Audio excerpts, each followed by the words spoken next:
Hello everybody and welcome to another video. My name is Chloe and I am a South African student in my third year studying linguistics.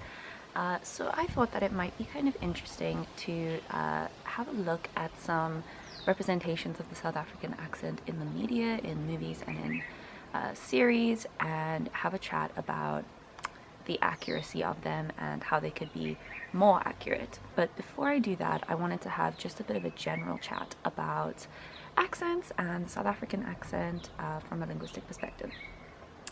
So the first thing to note is that when somebody says South African accent, it's really quite an ambiguous term because there are so many dialects and varieties of the South African accent.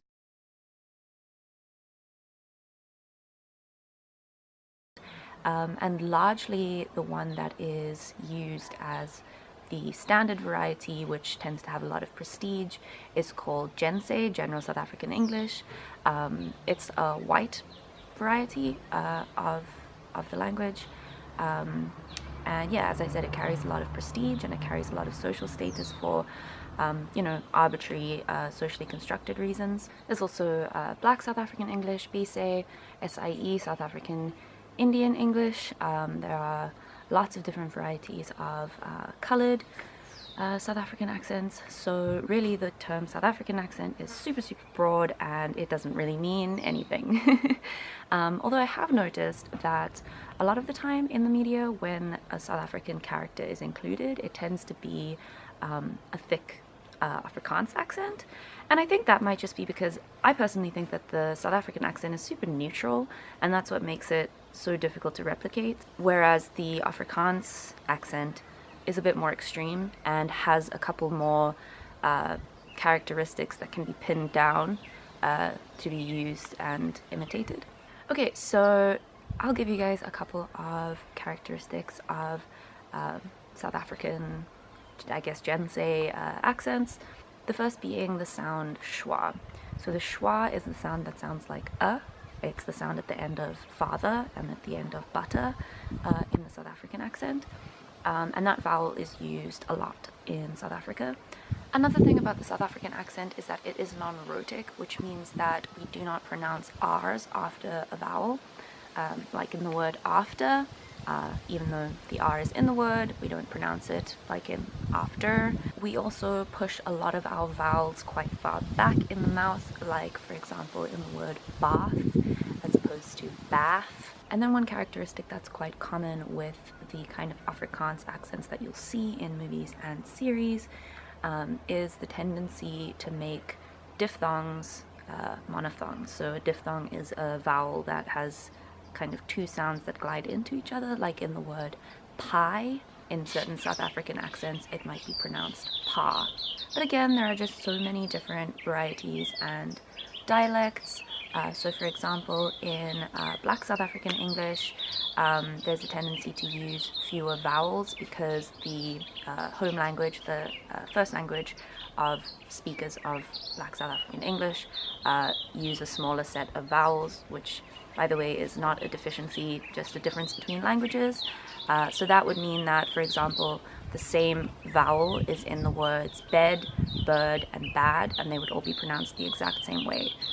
Bed, bed, and bed. And then lastly, some Afrikaans dialects and colored dialects will roll their R's, r, although there are even some dialects where the R is pronounced right at the back of the throat, and it's called a brei. So the first clip that I'm going to watch comes out of the movie Black Panther. It's the scene where the bad guy, who is a South African dude, is being interrogated by,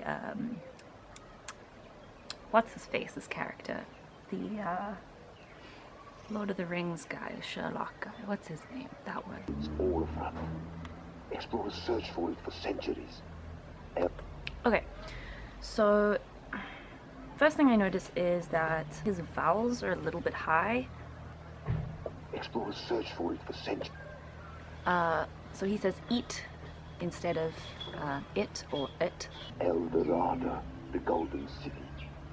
The Golden City. They thought they would find it in South America.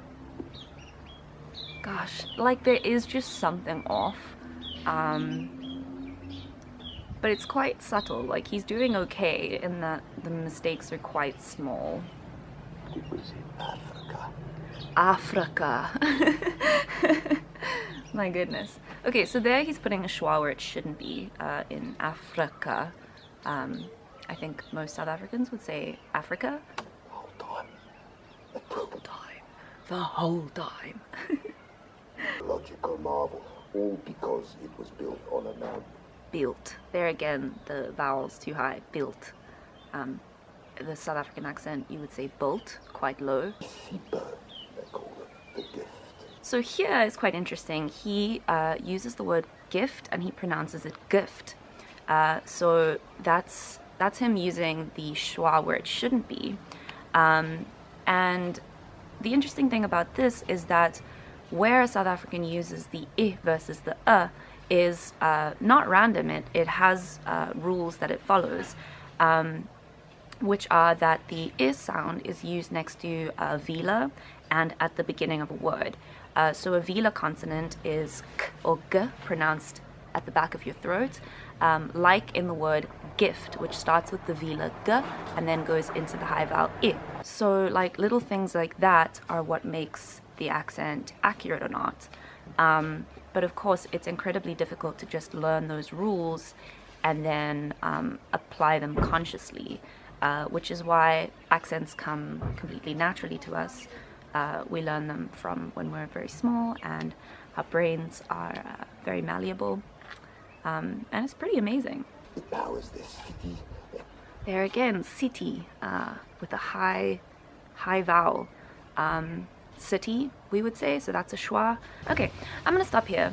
So I think you guys can pretty much gather that the conclusion for this particular version of South African accent is that it's pretty good, and where he's slipping up is mostly in the use of his vowels.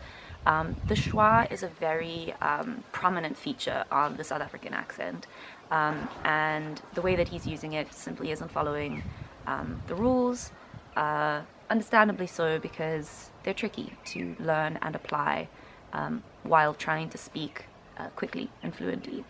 But yeah, I think that a linguist with access to that knowledge would be able to properly guide him in just practicing the lines that he has in the accent correctly. So this next clip is out of the TV show Skins. It is season 5, the rugby coach. And it's really bad, so let's have a listen and figure out exactly what is wrong. It's nice work, boys. Nice work. Nick, spot on, yeah? Okay. Firstly, something incredibly off about that little ja at the end. Sounds a lot more German than it does Afrikaans. Feels super out of place there at the end of that sentence. Just really not. It feels a lot like he's trying to insinuate that that's an inflection that a lot of Afrikaans South Africans use, and it's just not. I'm a man who fought for my beliefs. Oh my god. Okay, wait. Let's hear it again. I'm a man who... Okay, so the first problem is the word man. He says man with a weird high vowel that really shouldn't be there. Man. You would just say man. You'd say it with a normal back vowel. who fought for my beliefs. My beliefs. Wow. I fought for There again, he uses the weird ya at the end of the sentence, which is not a thing. my people. Wow, I have never heard anything this bad. Yeah, fought for my people. Okay, so, wow. The way he says the word people is it almost sounds like he's trying to imitate a black South African English accent. People. Wow. I think what I might do is actually like reach out to somebody who has a Afrikaans South African accent and get them to say this line so that you guys can hear the difference. And if I do that, I'll put the correct one in now so that you guys can hear. Pardon? Togetherness, and respect for each other, we... Respect for each other. It's just so wrong. It's just so wrong. Like, with the other one, I was at least able to identify, like, his specific problem, which was confusing high vowels and schwas. This guy is guessing, straight up guessing. This guy has no idea what he's doing. defeated the greatest injustice in the... Injustice. Uses a high vowel where it really shouldn't be. Injustice. It's another place where we would use a schwa, not a high vowel. Success in life is only as important as the people you... Again, he says people with this weird, like, low vowel in at the end. People. Where we would say people. Again, the schwa. So this guy's problem is that where the schwa is, he has no idea, so he just puts literally anything there. This team. This team. That's so weird. Again, that pronunciation is also quite close to the Black South African English way of saying that word. But he sort of clips the vowel there. He makes it quite short. Team.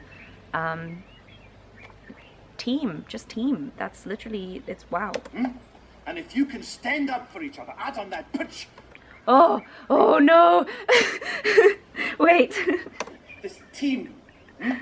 And if you can stand up for each other out on that... Art. pitch... On that pitch? There's a lot wrong with that sentence, but the word pitch is the worst. We would just use the high vowel I there, pitch.